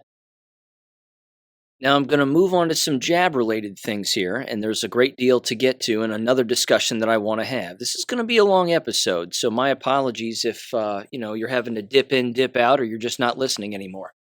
Either way, the local university where I live, Miami University, I've spent a great deal of time talking about them and all of the visual observations that I've made over the last few years, in particular regarding, of course, their enrollment and what they're doing. What they're doing now is they're openly stating that they are raising the tuition for new incoming students. That's right. The same university that killed off copious amounts of students with their mandatory jabbing, so they thought, and their mask wearing and everything else, along with all of their professors who are now unionized because, that was part of it too, was to create a larger union to filter more money into that criminal organization as a result of the whole COVID hoax. But now they're raising the cost of tuition among incoming students because no one is coming here. Which begs the question, how stupid do you have to be to attend a university that's killed off copious amounts of people, clearly has no students on campus whatsoever? It's dead empty even when they are in session. And now you actually think you're going to get more people showing up because you're raising tuition for incoming students? I mean, prion disease is a real thing, ladies and gentlemen. These people are jabbed and clearly not thinking clearly. So that's happening. And it can't possibly just be Miami University. It's not that big a school. It has to be almost every college and university across the board has to be raising tuition for incoming students. They're even doing it on the branch campuses. And there's at least 2 branch campuses that exist, if not more than that. I know there's one in Luxembourg, at least there used to be. Westchester, Middletown, and Hamilton, all in Butler County. And Miami University is the largest employer in Butler County, and they bring in the most money of any workplace. It's beyond astounding. I don't see them existing in the future. I just don't. And I hope they don't. It already looks like a mental institution. I mean, it theoretically is right now, but at least if it turned into a real mental institution in the future, hopefully, they would increase the police force to make sure that the crazy people didn't escape and, start killing us townfolk who have our heads on straight. Anyway, okay. Just wanted to bring that to everyone's attention as well. Now, Let me mention this before I get into these posts about nurses and the workplace bullying that continues to exist. I want to mention this just briefly. This is from Natural News at the end of June, and it was titled "Synergistic Pairing of Ivermectin and Fenbendazole Found Highly Effective at Preventing and Treating Cancer." I've been over this at length before, how the combination of the two seems to work, and it certainly helps fight off prion disease, along with the use of quercetin and copious amounts of other things like nattokinase. Anyway, that's what the article basically discusses. And there are numerous peer-reviewed articles, which I even have on my website, which again specifically discuss the use of ivermectin when it comes to eliminating abnormal cells in the body, which, as we know, are cancer cells. The same is true, of course, with fenbendazole. And you can acquire both of these easily, which allows me to actually just open up this brief comment, which I've mentioned numerous times before, and it's going to lead into something I'm going to read right here, which is it's food for thought. It's very rumory and very story, fairy tale-ish, but it's certainly food for thought nonetheless. And then that will lead into something else I'm going to bring up, which is very real. Right now is an excellent time, I think, for everybody to be reminded that it's a great idea to acquire these over-the-counter drugs that you can, again, purchase online at relatively very little cost, and then make sure that you have all of the other things in place within your home in order to treat yourself if you were to become sick. Like the nebulizers, 2% grade hydrogen peroxide, distilled water, mixing that 50-50 in a nebulizer, breathing if you become ill, all the necessary supplements and nutrients on hand, and again the hydroxychloroquine compound, of course, that you can make from the rinds of fruit, and looking up those recipes online and cooking that and harvesting that in plastic or jar containers, and freezing it for when you want to consume that, and things of that nature. Again, I fully understand that everybody, some people listening to this are like, "Shut up, Sean, I'm healthy and I eat right and don't drink poison and I'm fine all the time." I agree with you, and that's great. That doesn't mean that we are free from being shed on when we are around other people. So now I think is as good a time as any to just continue to acquire those things if you don't have them already. Review your inventory of things and make sure that you have those in place in the future, because again, as much as I hate to say it, fall is right around the corner, and that's going to usher in, I believe to be, not fear-mongering here, I'm just telling the truth, I think what we're going to see is going to be the largest rollout of the flu shot that we have ever seen in our entire lives. So much so that I wouldn't be surprised if they roll out more than one flu shot. That they actually coerce individuals into getting two, and they start pushing the double flu shot agenda. Now, we know what's in the flu shots. It's going to be the nanoparticle technology that is designed to kill us. That will be in there. These people will be walking around. These people will be shedding on people. They will get on airplanes. They will make people sick. This is going to happen. The electromagnetic frequency from person to person, who is, again, one person jabbed to another person who is jabbed, or someone who is not jabbed to a person, a person who is jabbed to a person who is not jabbed. That's going to be massive, and it's coming. So buckle up for that. Here's why I say that. Here's a piece of audio from just the other day from an Australian news outlet talking about the Australian population's quote-unquote high flu rate. Now, as we know, there's no such thing as the flu. There are only people who have compromised immune systems from being jabbed with God knows what, including the COVID shots. And now they're calling all of this the flu. And they're saying that these are flu symptoms. So it begs the question, where's COVID going? That's a post I'm going to read here in just a minute, but give this audio a listen from this Australian news outlet. Nearly 7,000 flu cases in the last reporting period. That's a more than 30% increase on the week before and an uptick for every age group. Health experts are most worried about school-aged children, who made up about half of all emergency department presentations for flu-like illnesses.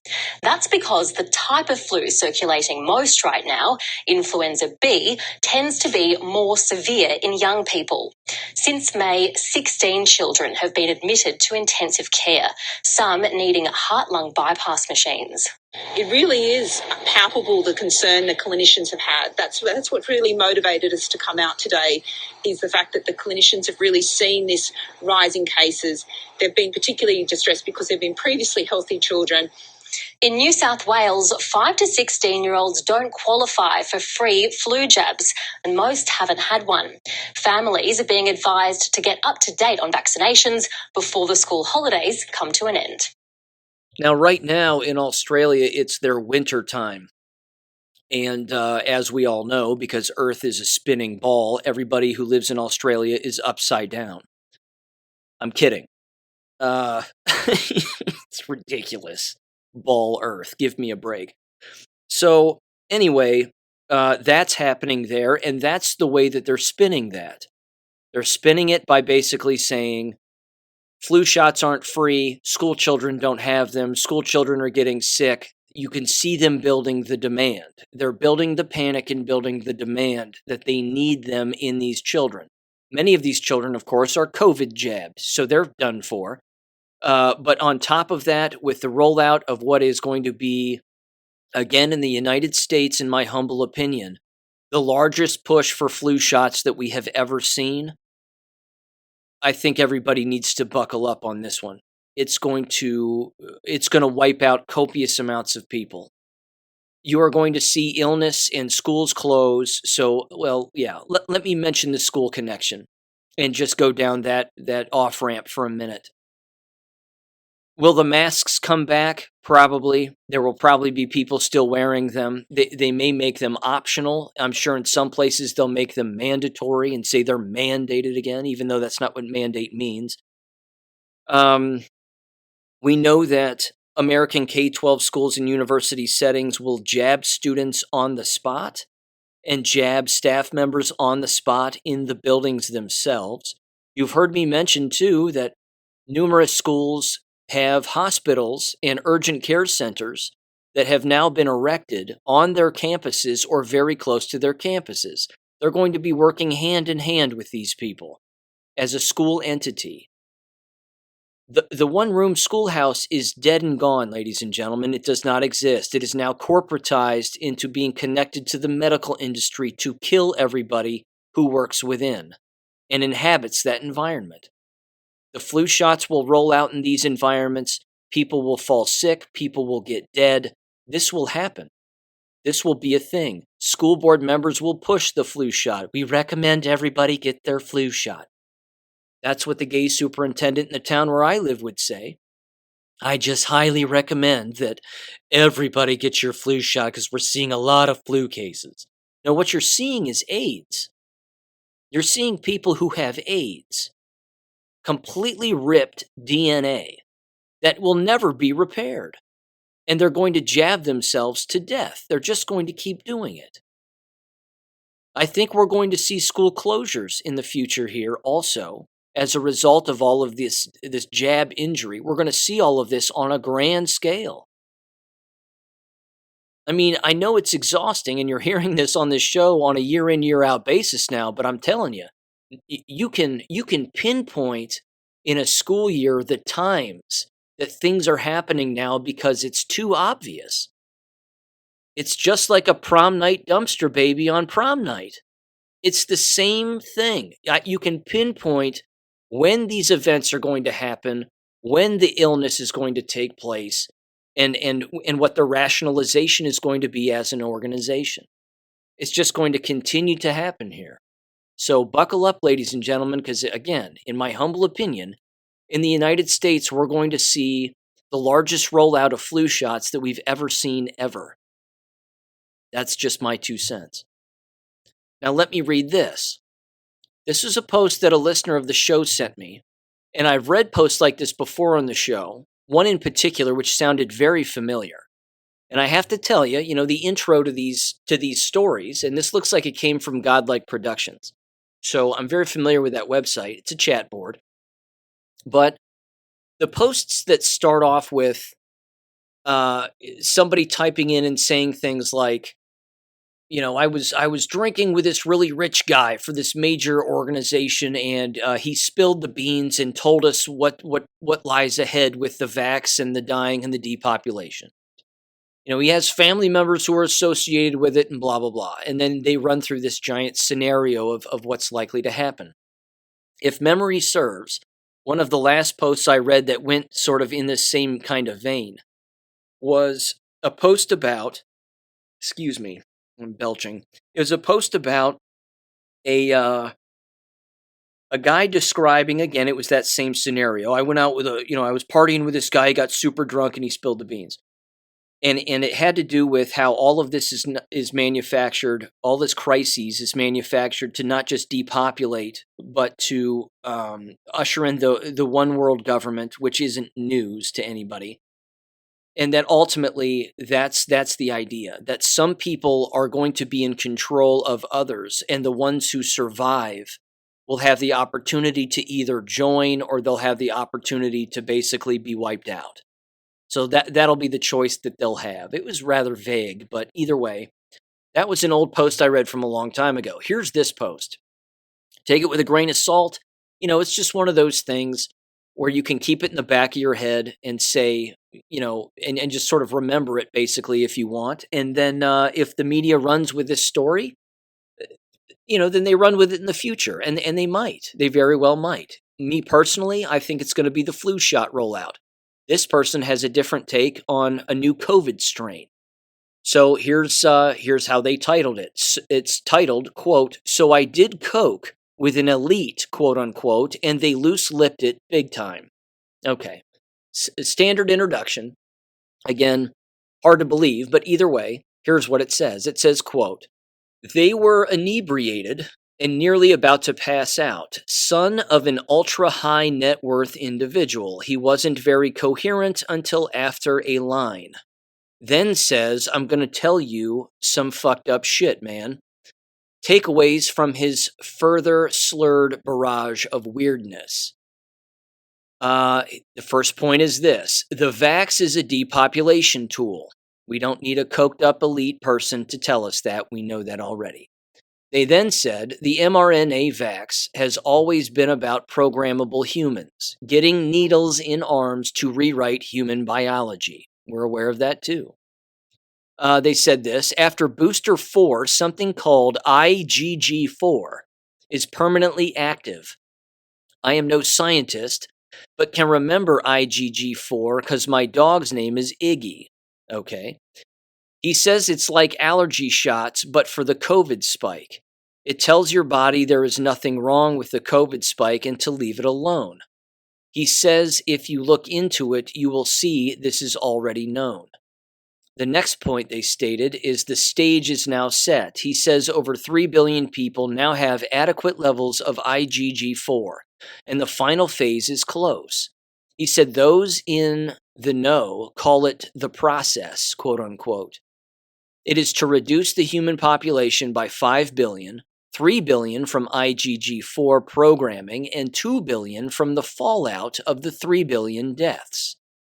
He said late 2023, the new and final COVID strain will be released. This strain will have over 90% fatality, but only to those who have IgG4 in their bodies. They will mount no immune response to the deadly strain. Unvaxxed, like him, will basically have a mild cold. He then said the process will do a full psychological warfare media blitz, claiming the vax has caused IgG4 and anyone vaxxed has a 90% chance of dying from this strain. They will claim all governments knew and misled their people, It will be designed to cause mass panic and turn all citizens against their governments. This will ensure cities burn during the viral outbreak and emergency services are non-existent. Billions will die. They said, my friends, I've never sobered up so fast in all my life. I left the party somewhat stunned. Who could make this up? Unquote. Well, first of all, lots of people can make it up. Second of all, it sounds very similar to a previous post I read years ago that went in that exact same vein, that it was designed again to usher in a government response or even to wipe out government as a result of frustration, anger, etc., so that the global government could take over. Putting all of that post aside for a minute, I think paying attention and just having the IgG4 thing, if that's even real, and I don't know if it is or not, having that in your head going forward and seeing what the media says about it is going to be interesting. We know that the strains don't exist for COVID. There's no such thing. What we do know is that there are compromised immune systems. And the only thing that's going to continue to compromise an immune system, whether it's compromised or not, is more shots and more drugs and more poison. More flu shots are going to be the thing that they might end up calling another COVID strain. Bunch of people take flu shots, bunch of people get sick, bunch of people die, and then they'll say, well, it's clearly a new COVID strain. That's quite possible. If you throw the flu element into it, the flu shot element into this scenario, which reads like a fiction fairy tale, that's plausible, beyond a doubt, plausible. So burning cities and destroying our own government, I don't know about any of that.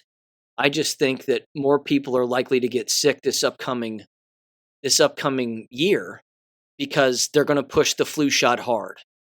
And yes, there will be a lot of people who do not participate, but my God, ladies and gentlemen, there are going to be copious amounts of people who participate. There's no doubt about that. There are not enough awake people. I just don't think that there are.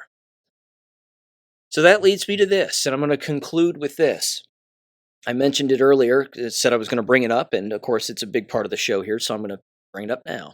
I have a lot of posts here from GreatAwakening.win specifically regarding what's going on in hospitals, what nurses are seeing, what they're experiencing, and what other people were commenting on. Again, I like the website because if you get into the comments section, you start to see what real people are really experiencing. It's very difficult to make up these specific stories that some individuals have. We're not talking about the old, I was hanging out with an elite while I was coked out of my mind, and they spilled the beans and told me everything. These are nurses talking about what they're experiencing and what they're seeing. And along with other individuals talking about, again, what their family members are experiencing and so on and so on. So I have a thread here, a lot of individual comments that I want to read, but this first story is not connected to the others, but it sort of stands alone as a turbo cancer story. And I want to read this first. And here's what it says. It is titled, The Anecdotal Personal Case for the COVID Jab Causing Cancer and Why I Believe It to Be 100% True. Now, first of all, we know that this is 100% true. There's no questioning this anymore. This is beyond evident.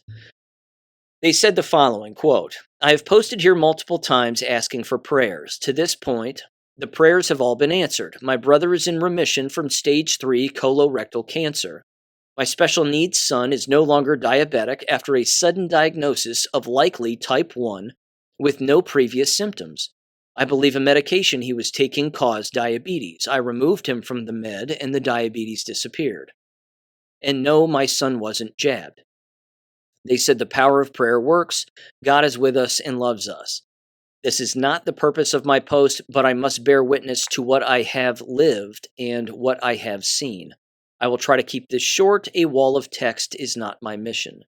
They said the following, quote, my brother was diagnosed with cancer in August of 2022. He had symptoms of colon cancer in December of 2021. He got the J&J jab in April, May of 2021. He got COVID in December 21. Soon after getting COVID, he experienced blood in his stool. I thought the combo of the jab and COVID infection caused his cancer, but I could not be sure and did not discuss it with him. Today I had some old friends over for a swim and cookout. My friend of 30 years said his wife couldn't come. She's trying to avoid germs as she battles breast cancer. I did not bring up the jab even though I know he and his wife got it. I simply prayed for her. Soon after he arrived, he told me that he believed the vaccine did this to her. She has a highly aggressive form of breast cancer and is uncommon. Then he said to me that they got COVID for the first time back in November of 2022. November of 22. Yeah. She was diagnosed with cancer in January of 23. All of the sudden, it hit me. I understand people get cancer well before COVID and the jab, but the fact that both of these people in my tight circle of friends and family got cancer just after the jab, but after getting the jab and then getting COVID, well, I refuse to believe this is a coincidence as well. I believe that the COVID jab is the primer, then the contraction of COVID itself sets off the reaction with the jab that causes the cancer. Please pray for my friend's wife and continued prayers for my brother. This is starting to get real scary. I don't know what to do or how to help. I feel spreading awareness is the only way I can have an effect on the situation, unquote. Yep, correct. There's nothing I can add to that. I've been over it at length. Yeah. I'm sorry, I'm just not one to believe the placebo stuff. The placebo take is I understand it's plausible as a scenario, but if individuals believed they received a placebo, there's no way they'd know that. It's just a matter of time, I think. But here's the post that I wanted to really bring up, and this again has to do with the nursing profession and then reactions from numerous individuals, including other nurses. This was titled Vaccine Injuries with Young Adults. A very short post here. They said, quote, I'm a registered nurse. Tonight I feel overwhelmed by the amount of illness and anxiety among our 20 and 30-year-olds. Heartbreaking. Not all are blue-haired, nose-piercing liberals, although many are. But what I don't understand, how the heck could these parents think it was okay not only to vaccinate them, but twice? Holy moly. So tired of hearing about the Great Reset. It's absurd, it's evil, and effing exhausting. Damn. Unquote. And then here were some responses to that. And there are many. And they will tell you, ladies and gentlemen, the range of action that numerous people took throughout this entire process here when it comes to saving their own lives and sacrificing everything that they have and own just to stay alive. These are the kinds of people that I would love to fight side by side with right to the death. Here's the first post from, again, a responder to that last one I just read. They said, quote, I left a $135 an hour job 4 days before the get it or be fired timer dinged. Lost my house.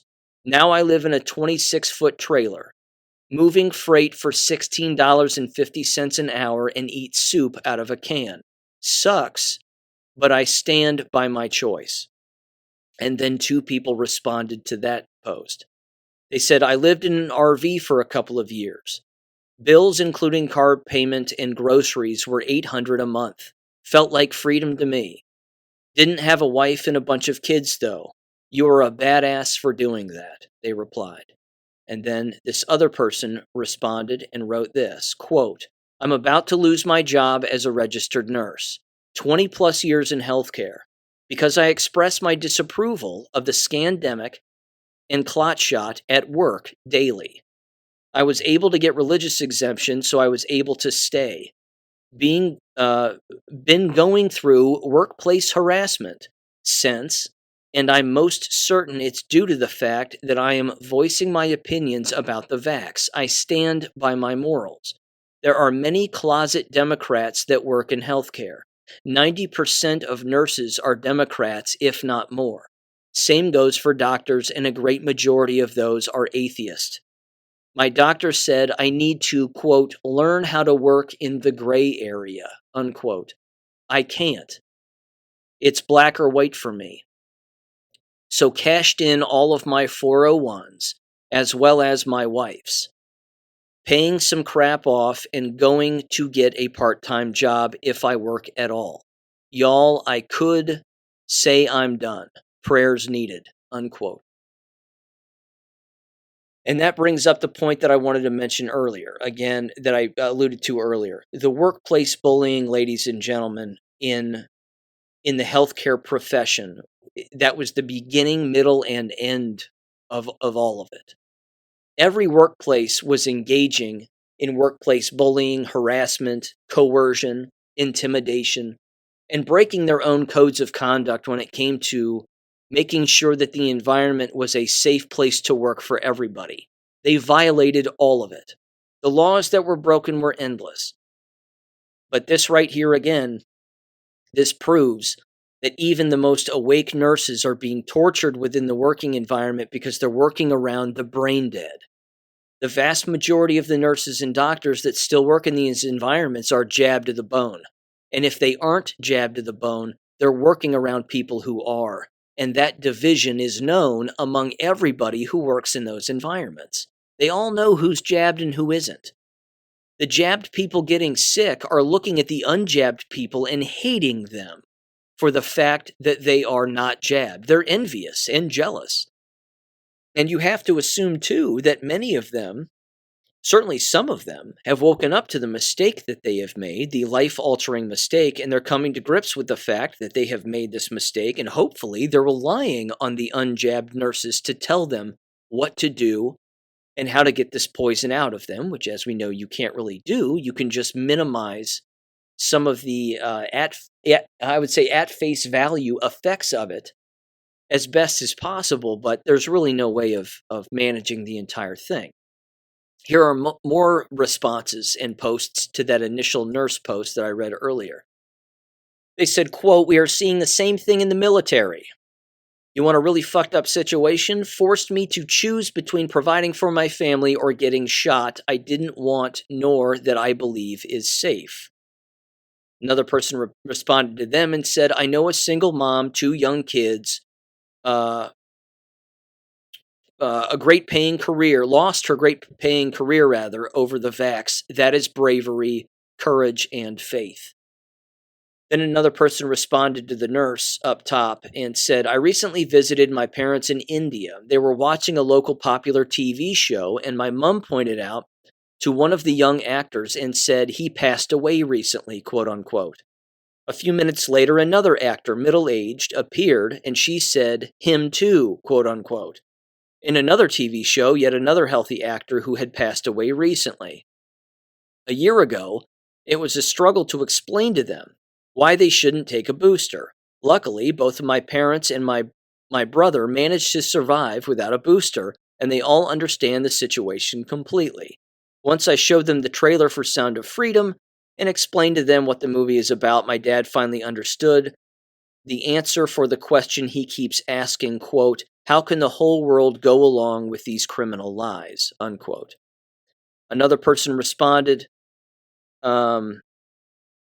let me see here. This was actually the same person from previously, but it's a different response.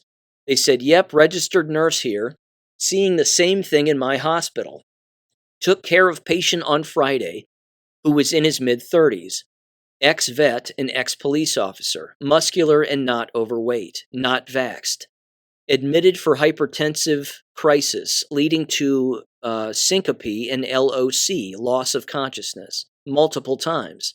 Not diabetic, but said he did have COVID last year. No history of comorbidities. Said he had been through a cardiac stress test on a treadmill, and now EGD and colonoscopy. All negative for any abnormal conditions, and would elevate blood pressure. That would elevate blood pressure, rather. They said cardiologist had been telling him his heart is fine. Next step was for a heart cath. He said he feels like the doctors are trying not to find out what's wrong." I'll repeat that. They said that the patient said, quote, "The docs are trying not to find out what's wrong," unquote. They continued and said, "I have had several patients say this to me since the scandemic was over. You used to get that from patients every now and then, but now a lot more patients feel this way." Then he tells me that 3 of his male buddies that were COVID vaxxed to keep their jobs have had to have aortic valve replacements within the last year. 2 were in early 30s and 1 was in his late 30s. If what he was saying is true, this isn't normal, nor will it ever be, unquote. It just continues. I mean, it does not, it doesn't end here. Here's another post, another response. They said, "I know many to 20, 30-year-olds that badgered their elder loved ones and everyone they came into contact with and even dragged their children to get it. Their vax status and the status of everyone around them was the only thing they could think about and talk about. I saw welcome mats for sale that rather than saying welcome, they said, quote, 'Have you been vaccinated?' I know parents that refused to let their young kids see their cousins because they were jabbed. It's not anxiety, it's remorse." And then they wrote, "Edited to add, and actually cheered for the unjabbed to be locked up, punished, and being forcibly injected. Stood silent while their friends and coworkers were forced from their jobs. Don't forget that, ever," unquote. That's 100% true. Remember that. We were the ones that they were making fun of. We were the ones that they were attacking, and we stood our ground the entire time. We didn't budge. 3 last posts here, 3 final posts. Again, to that initial post also, and other responses to what other people were saying. This person responded to that previous nurse, and they said, "That's very interesting, quote, 'The docs are trying not to find out what's wrong.' They said, I wonder what kind of responsibility an ER doctor or any doctor has for misdiagnosing heart disease. I know someone who just died from an aortic dissection, which I just learned about, registered nurse here also. He went on to the ER twice in 2 days because of back pain. I don't know if it really even mattered, probably was a dead man walking as soon as that fear happened, or I'm sorry, as soon as that tear happened." And then the nurse responded to that nurse and says, "Yes, it's very interesting indeed. I think the docs have the answers to all our questions when it comes to this topic." They said the suicide rate for docs just before COVID hit was 30%. You definitely have to wonder why. Some docs have confided to me that they know it was a scamdemic, but not very many. I can count them on one hand. And then one last post, they said the most powerful practice a healthcare professional can do for their patients is to see them well. When you see them well, then you are not drained or worn down. You will be energized by love. As a nurse, you have a lot of power to help people see themselves whole and healthy. It takes practice. It takes practice, though, because every training we've had is to focus on what's wrong. Note that this works for patients to see their children as whole and perfect. You can do this for family and friends. You can do this for our country and the world." Unquote. Yeah. Ladies and gentlemen, the fight goes on. There's no doubt about it. Just keep all of these jabbed and unjabbed individuals everywhere in your thoughts, without a doubt. And again, the workplace bullying element of this cannot be understated. I would love to have Kim Carter back on again. I've invited her numerous times. I know she's very, very busy, and now she drives even further from Dayton to Cincinnati to be a nurse in Cincinnati while living in Dayton. But maybe I can get her on here in the future and see what she's specifically seeing. But as long as she keeps texting me and telling me what's going on, I'm going to keep bringing this information to you. But either way, all of those posts were from greatawakening.win. And once you get inside of the comments section, that's where a lot of the real juice is. That's where you see a lot of people sharing a whole lot of stories and sharing a whole lot of solutions as well. So with that said, ladies and gentlemen, I'll catch you on Friday. Peace. Thank you for listening to American Education FM. Make sure and check out AmericanEducationFM.com for more information. Take care and God bless.